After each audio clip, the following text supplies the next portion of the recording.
How in the world are people able to memorize combinations so fast? I really thought this was a God-given talent until one day, someone asked me how I was able to learn an entire form in 2 days. I do not have that sort of talent, trust me. And if I can summarize what it really was, hard work and time. But let's really break this down, because this is in fact a product of hard work and time. It is also how you put your efforts in memorizing a form, technique, or combinations. Now, forms, which is the topic of this conversation today, they're just combinations of basics you do over and over again, right?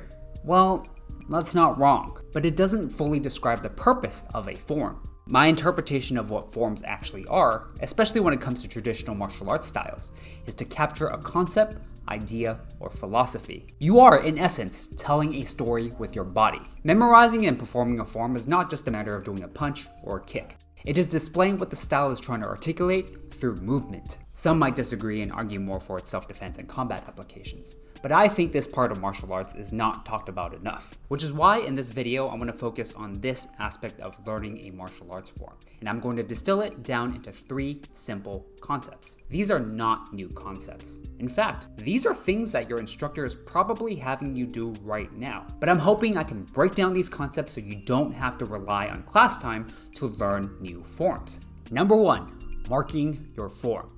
So what, we're just making up random terms now? Marking in dance is practicing a routine without going 100%. It is usually done to memorize choreography, but it is also used to understand spacing, distance, and positioning. It is something you are likely already doing, so not an exotic concept. But there are ways to mark your form for the purpose of memorization. For one, don't try to do the whole form at once, especially if this is your first time learning. That is hard, even if you're not going 100%. Now, this is different if you already memorized the entire form.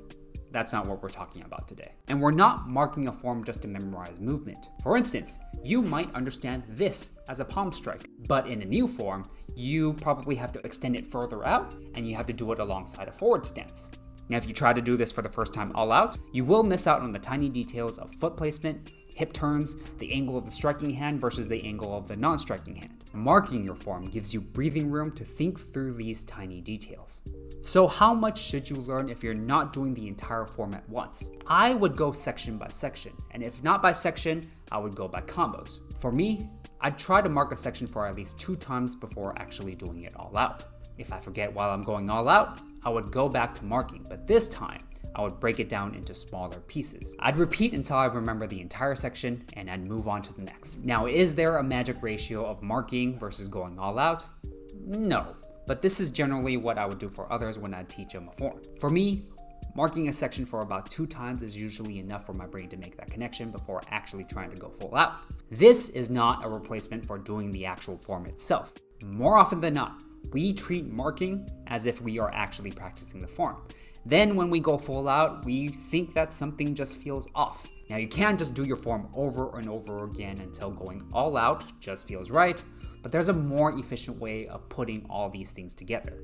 That's where we move on to the next concept. Number 2, drilling combinations.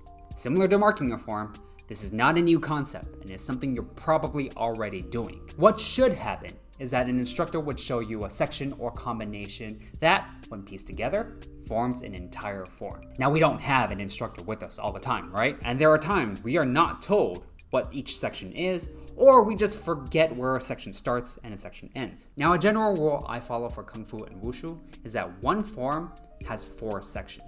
And within each section, there are about 2 to 5 combinations. If I can't figure out where these sections are, I would count one section as when I would go from one end of the room to the other end of the room. This, of course, is not always the case. It depends on the martial arts style and it depends on the level of the form. I'd also look for natural stopping points, which usually happens after one big movement where it makes sense for you to stop and compose yourself.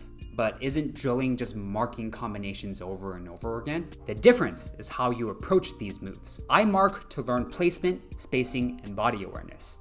I drill to discover rhythm and intent. I'll get into intent later as that is a critical piece, but rhythm. Going back into the realm of dance, now regardless of what you think about rhythm, all of us in our body movement in day-to-day lives have a rhythm, a flow, and a pattern. Drilling helps you uncover all of those pieces together to find your natural flow, to find your natural rhythm. This is what helps you keep your form dynamic, and in many ways, this is what allows you to tell the story of what your martial arts form is trying to do. That is one aspect of drilling. The other one is intent, which relates to the final concept that is critical, often emphasized, but not often practiced. That is, number 3, practicing fundamentals. Well, of course, that's something we do every day in class. Yes, there are fundamentals like the horse stance, which you do every day in class. Then there are fundamentals that capture the specific principle of a form that you're trying to learn. Going back to what I mentioned earlier, a form is a specific concept, idea, or principle of a martial arts style. Take Northern Shaolin as an example. Northern Shaolin form number 6 is close quarters combat.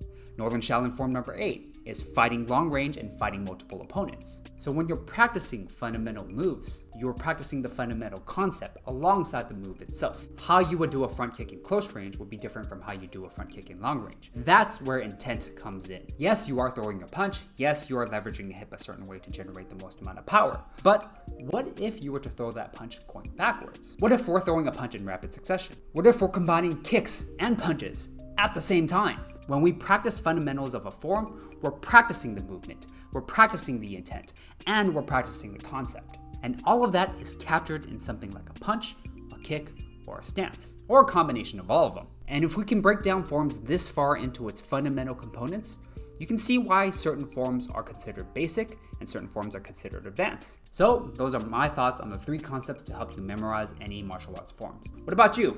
Comment below on what your best practices are.